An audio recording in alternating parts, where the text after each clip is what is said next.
आप सभी का हमारे चैनल में स्वागत है। आज हम जो जिस वाक्य शुद्धिकरण के अंतर्गत जिसका अध्ययन करेंगे वो है वर्तनी संबंधी। वर्तनी संबंधी का आज हम अध्ययन करेंगे। इससे पहले मुहावरे संबंधी जो अशुद्धि थी उसका हम अध्ययन कर चुके थे। अगर आपको इस चैनल की प्लेलिस्ट के अंदर जब आप जाएंगे तो आपको क्रम वाइज क्लासेज मिलेगी। आप वहाँ से अध्ययन जारी रख सकते हैं। चाहे आप राजस्थान के किसी भी राजस्थान या सेंट्रल लेवल की किसी भी भर्ती में जहाँ पर हिंदी विषय अगर आता है तो ये क्लास आपके लिए रामबाण साबित होने वाली है। सभी भर्तियों के लिए काम किए हैं, ठीक है, वर्तनी संबंधी। और अगर चैनल पर नए हैं तो आप इसे सब्सक्राइब और लाइक भी कर दीजिए, दोस्तों के साथ शेयर भी कर दीजिए और कमेंट ज़रूर करिए कि हमारा प्रयास आपको कैसा लगा। अशुद्ध वर्तनी वाले शब्दों का प्रयोग भी वाक्य में दोष ला देता है, यानी अशुद्ध शब्दनी वाला प्रयोग वाक्य में दोष ला देता है। मतलब शब्दों का वर्तनी का भी विशेष ध्यान रखने की आवश्यकता होती है। रामायण की जैसे अशुद्ध वाक्य क्या है? रामायण की रचना वाल्मीकि ने की थी। तो शुद्ध वाक्य क्या है? रामायण की रचना वाल्मीकि ने की थी, ठीक है। रामायण की रचना वाल्मीकि ने की थी। रामायण की रचना वाल्मीकि ने, अभी क्या है पता है? शब्द संबंधी अशुद्धि है। देखो, पहले में वाल्मीकि कैसे लिखा हुआ वो देखो, दूसरे में वाल्मीकि कैसे लिखा हुआ वो देखो। तो शब्द की अशुद्धि है इसके अंदर, ठीक है। मानस के रचयिता तुलसीदास है, तो रचयिता नहीं रचयिता होता है। पहले भी जो अपन ने क्लासेस जो देखी थी शुद्ध अशुद्ध शब्द की, वहाँ पे भी ये शुद्ध और अशुद्ध शब्द बताया था कि भाई रचयिता शब्द सही नहीं होता है, अशुद्ध शब्द है, रचयिता शब्द सही होता है। तो मानस के रचयिता तुलसीदास है। सुभद्रा कुमारी चौहान एक अच्छी कवियत्री है। कवियत्री नहीं होता है मित्रों, सुभद्रा कुमारी चौहान एक अच्छी कवियत्री है, बताया था मैंने आपको, कवि, ठीक है। कवि और कवियत्री ऐसे लिखते हैं, ठीक है। तो कवियत्री जो लिखा हुआ है इसके अंदर पहले में अशुद्ध में वो गलत लिखा हुआ है, दूसरे में कवियत्री जो लिखा हुआ वो सही लिखा हुआ है।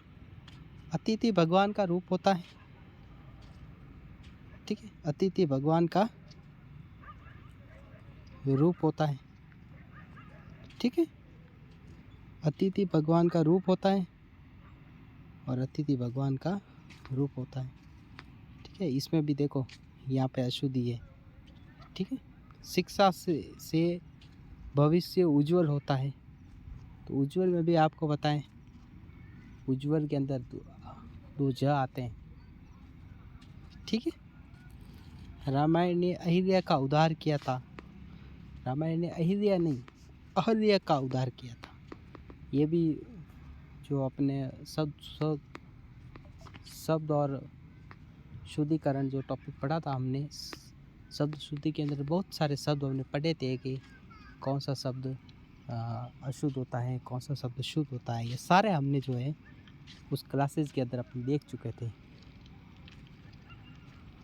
आज वह इंदौर गया है, तो क्या होगा? आज वह इंदौर गया है। इंदौर देखो, ठीक है। श्रृंगार रसराज कहलाता है, ठीक है। श्रृंगार रसराज कहलाता है। ये देखो, ये दूसरे वाला शुद्ध है, श्रृंगार वाला, ठीक है। और यहाँ सभी प्रकार की दवाइयाँ मिलती है। दवाई मैंने आपको बताया था, हर मेडिकल स्टोर पे दवाइयाँ अशुद्ध लिखा मिलता है। 90% मेडिकल स्टोर पे जब आप जाएंगे तो ये पहले वाला जो दवाई लिखा हो ना, ई मात्रा और वो लिखा आएगा। लेकिन शब्द शुद्धि की दृष्टि से दवाइयाँ जो है ये गलत शब्द है, ये दवाई सब सही है। दवा ई के ऊपर छोटी ई की मात्रा आती है, मतलब बड़ी मात्रा नहीं आती है। तो यहाँ सभी प्रकार की दवाइयाँ मिलती है। हमें प्रातःकाल घूमना चाहिए। तो प्रातःकाल, ये देखो, प्रातःकाल जब भी दिखते हैं तो कैसे दिखते हैं प्रातःकाल, ठीक है। ये दोनों मैंने आपको बता दिए। आपको हमारा ये प्रयास कैसा लग रहा है।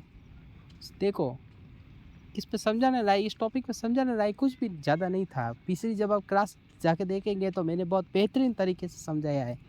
चाहे वह कारक का टॉपिक हो, चाहे वह, अब इसके अंदर समझाने वाली कोई चीज़ ही नहीं है। इसके अंदर यही है कि भाई शब्द कहीं अशुद्ध हो जाता है तो वो, और शब्द उल्टा, ये जितने भी शब्द आ रहे हैं वो ऑलरेडी मैं आपको पहले करवा चुका हूँ। आप जब प्ले लिस्ट के अंदर क्लासेस देखेंगे तो सारे शब्द मैं आपको करवा चुका हूँ। उसकी दवाइयाँ मैंने 2-3 बार दवाइयाँ शब्द मैंने बता दिया है। दवाइयाँ मेडिकल स्टोर पे गलत लिखा आता है, लेकिन ये दवाइयाँ सही है। तो आप विश्वास करके पढ़िए, ठीक है। धन्यवाद। जय हिंद, जय भारत।